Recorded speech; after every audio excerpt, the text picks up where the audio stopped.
So since you're sitting in it now because you didn't have a stop loss for some reason, which we'll talk about in a minute. Now, if I'm looking at it, because you sat through whatever pain you did, this is where it can rebound VWAP. See it? Yeah.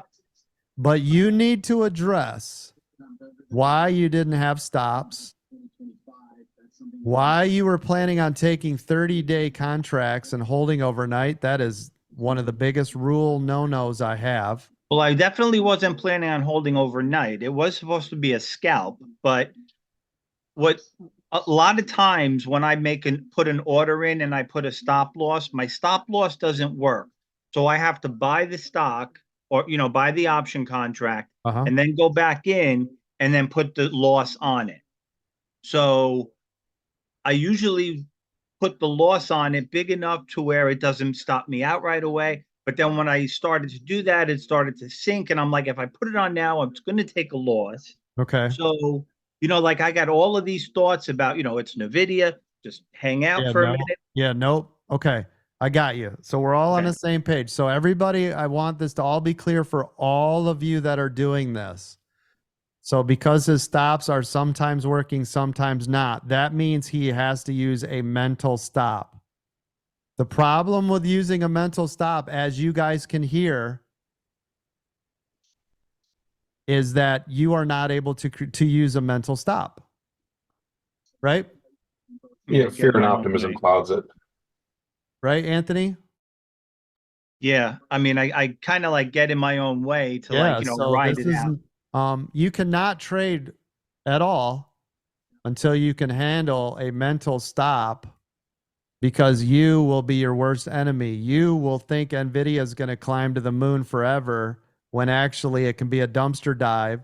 You're going to turn, I say this every day, everybody, you're going to turn a scalp into an overnight swing into a major loss, right? Right.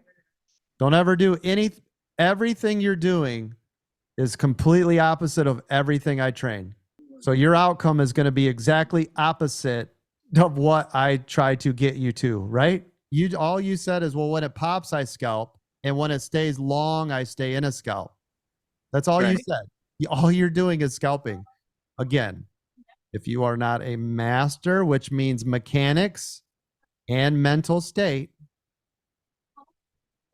you should not be scalping. I cannot stress this enough.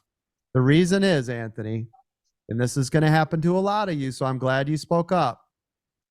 You'll go, yeah, this is awesome. I got a nice $200 pop. I see it right here. And then it will knife drop on you. You don't have a stop. There is no mechanical. You're saying this is NVIDIA, right? It should go to the upside. I'll be okay. I got a 30-day contract. I'm going to hold it overnight. I'm going to wake up tomorrow. There was bad news. This thing is all sunk down, and I just lost 70% of these contracts, and then I sell them off.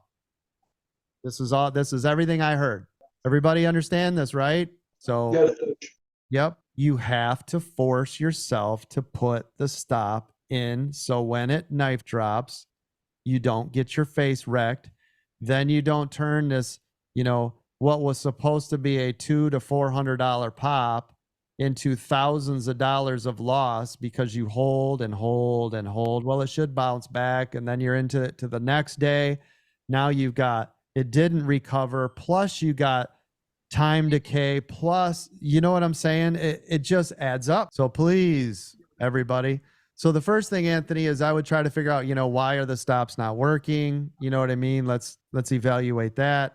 Because if they're not, we need to see what's going on. Are we buying into stuff that maybe doesn't have a ton of sellers, right?